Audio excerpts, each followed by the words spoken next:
ये वीडियो निहायत ही खूबसूरत होने वाली है, क्योंकि आज मैं आपको एक ऐसा वाक़या बताने वाला हूँ कि कुरान मजीद की सबसे बड़ी सूरत का नाम जिस वाक़ये की बिना पर रखा गया, सूरह बकरा यानी गाय वाली सूरत। और एक ऐसी गाय कि दुनिया में एक बेशकीमती गाय, एक गाय ऐसी भी हुई है कि जिस गाय की कीमत इतनी थी कि उस गाय को खरीदा गया तो इस शर्त पर खरीदा गया कि उसके चमड़े के अंदर जितना सोना आ जाए, सोना देकर उस गाय को खरीदा गया। इतनी कीमती गाय आज हम आपको बताएँगे कि क्या हुआ था और वो गाय, इतनी कीमती गाय वो किस बंदे की थी और उस गाय को इतनी कीमत देकर क्यों खरीदा गया? आइए प्यारे इस्लामी भाइयों, बनी इसराइल में एक बहुत ही परहेज़गार, मुत्तकी बंदा था। रब तबारक व तआला का फर्माबरदार बंदा था। हर वक़्त रब तबारक व तआला की इबादत किया करता था। अपने दिन रात में रब तबारक व तआला को राज़ी किया करता था। जब उसकी मौत का वक़्त करीब आया, तो उसका एक छोटा-सा बच्चा था और उसके पास एक गाय की बछिया थी। इसके अलावा उसके पास कोई मीरास ना थी। जब उसकी मौत का वक़्त करीब आ गया, तो वो एक जंगल में जाता है, एक घाटी के पास जाता है और झाड़ी के पास अपनी बछिया को लेकर जाता है और रब तबारक व तआला की बारगाह में अर्ज़ करता है कि ए पाक परवरदिगार रब अज़्ज़ व जल, मेरा एक छोटा-सा बच्चा है। मैं अपनी इस बचिया को, अपनी इस गाय को तेरी अमानत में देता हूँ। उस वक़्त तक के लिए तेरी अमानत में है ये मेरी गाय कि मेरा बच्चा बालिग हो जाए, फिर तू मेरे बच्चे को ये गाय लौटा देना। चंद दिनों के बाद में फिर उसका इंतकाल हो जाता है। वो अपनी बच्चिया को अल्लाह तबारक तआला की अमानत में छोड़ देता है। जब उसका इंतकाल हो जाता है, तो कुछ अरसे के बाद वो बछिया बड़ी होकर अपने दरमियानी उम्र को पहुंच जाती है और उसका बेटा भी बड़ा हो जाता है। उस बड़ा होने के बाद में जब उसका बच्चा बड़ा होता है, तो वो भी अपने बाप की तरह निहायत ही ईमानदार और रब तबारक व तआला का फर्माबरदार होता है। यहाँ तक उस बच्चे ने भी अपने बाप की तरह नेकियों की राह को अपने मशगल बना लिया था। नेकियों की राह पर गामजन था और उसने अपनी कमाई को 3 हिस्सों में तक़सीम कर रखा था।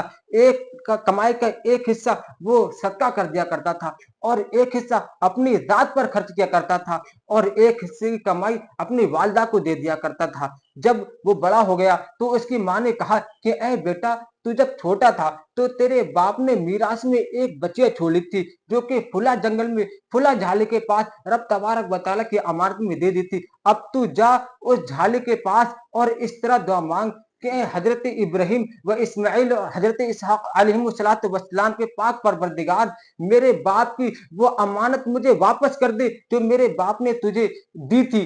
तो वो शख्स जाता है और उस झाड़ी के पास जाकर रब तबारक व तआला की बारगाह में दुआ करता है कि ए हज़रत इब्राहीम, हज़रत इसहाक अलैहिस्सलातु वस्सलाम के पाक परवरदिगार, तू मेरे बाप की सौंपी हुई अमानत मुझे वापस लौटा दे। अभी उसकी दुआ खत्म ना हो पाई थी कि वो बचिया दौड़ती हुई उसके पास में हाजिर हो जाती है। वो बच्चा उस बच्चा को पकड़ता है और अपने घर ले आता है। जब अपनी माँ के पास लाता है, तो उसकी माँ उस बच्चे से कहती है कि ए मेरे बेटे, तू इस गाय को बाजार में ले जा और 3 दिरहम के अंदर इसको फरोख्त कर दे, लेकिन तू हरगिज इस बचिया को मेरे मशवरे के बगैर किसी ग्राहक को ना देना। जब वो बच्चा उस बच्चिया को लेकर बाजार में जाता है, तो एक फरिश्ता इंसानी शक्ल में उस बच्चे के पास में आता है और कहता है कि मैं तुझे इस बच्चिया के 3 दीनार दूंगा, तू ये बच्चिया मेरे हाथ फरोख्त कर दे।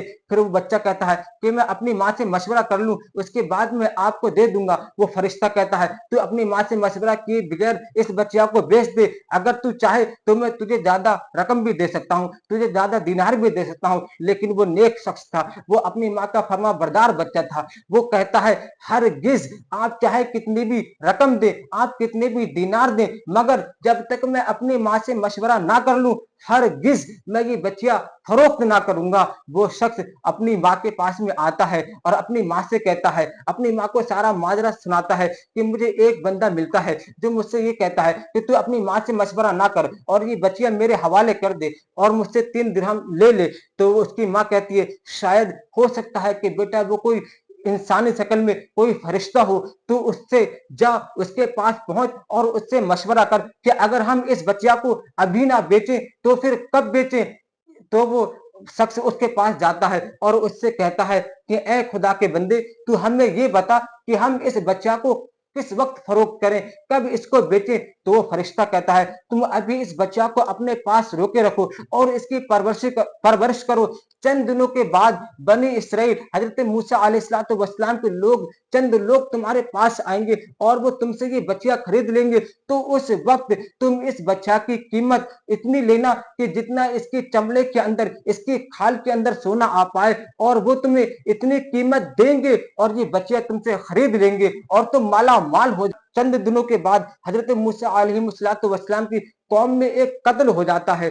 एक निहायती मालदार शख्स होता है, उसके चचा के दो बेटे उसे माल के चक्कर में, दौलत की हिर्स के अंदर उसे कत्ल कर देते हैं और कत्ल करने के बाद उसकी लाश को एक वीराने में डाल देते हैं। जब सुबह होती है तो लोग तलाश करना शुरू कर देते हैं, लेकिन कातिल का कोई भी सुराग ना मिलता है, तो तमाम लोग हजरत मूसा अलैहिस्सलातु वस्सलाम के पास जाते हैं। कुछ लोग हजरत मूसा अलैहिस्सलाम की खिदमत में हाजिर होते हैं और अर्ज करते हैं कि अल्लाह के नबी, आप कुछ बताइए ताकि हमें इस आमिल के कातिल का पता चल जाए, उसका कोई सुराग ना मिल पाता है। हजरत मूसा अलैहिस्सलातु वस्सलाम फरमाते हैं कि तुम एक गाय को लेकर आओ, फिर तुम उसकी जबान या दुम की हड्डी से मकतूल को मारो, तो ये खुद जिंदा होकर अपने कातिल का नाम बता देगा। वो शख्स, वो लोग, बनी इसराइल के लोग हजरत मूसा अलैहिस्सलातु वस्सलाम से सवाल करते हैं कि उसका रंग कैसा हो, कि वो दिखने में कैसी हो। हजरत मूसा अलैहिस्सलातु वस्सलाम उन्हें सारी बातें बताते हैं, यहाँ तक कि वो लोग समझ जाते हैं कि वो गाय किस तरह की हो।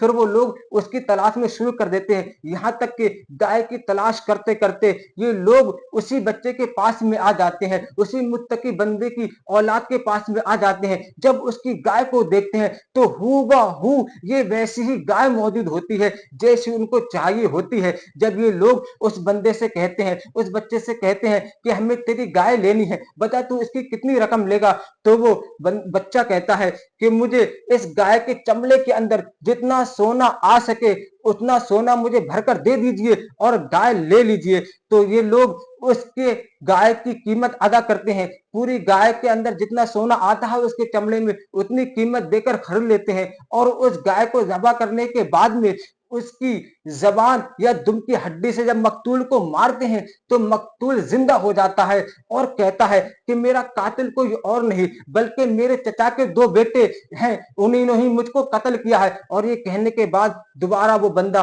फौत हो जाता है, दोबारा वो बंदा मर जाता है और उस आमिल जो बंदा मर जाता है उसी के किसास में उसके चचा के दोनों बेटों को भी कत्ल कर दिया जाता है। तो प्यारे इस्लामी भाइयों, गौर कीजिए कि अगर बाप नेक हो और वो अपनी जिंदगी रब तबारक बताला की इबादत में गुजारता हो तो रब तबारक बताला उसके थोड़े से माल के अंदर भी इतनी बरकत अता कर देता है कि उसकी नस्लें क्या, आने वाली नस्लों के लिए भी वो काफी हो जाता है। तो प्यारे इस्लामी भाइयों, हराम माल कमाने के बजाय हमें चाहिए कि थोड़ा माल कमाएं और रब तबारक बताला की रिज़ा हासिल करें, तो रब तबारक बताला उसी में ही इतनी बरकत अता फरमाएगा कि वो हम और हमारी नस्लों के लिए काफी हो जाएगा।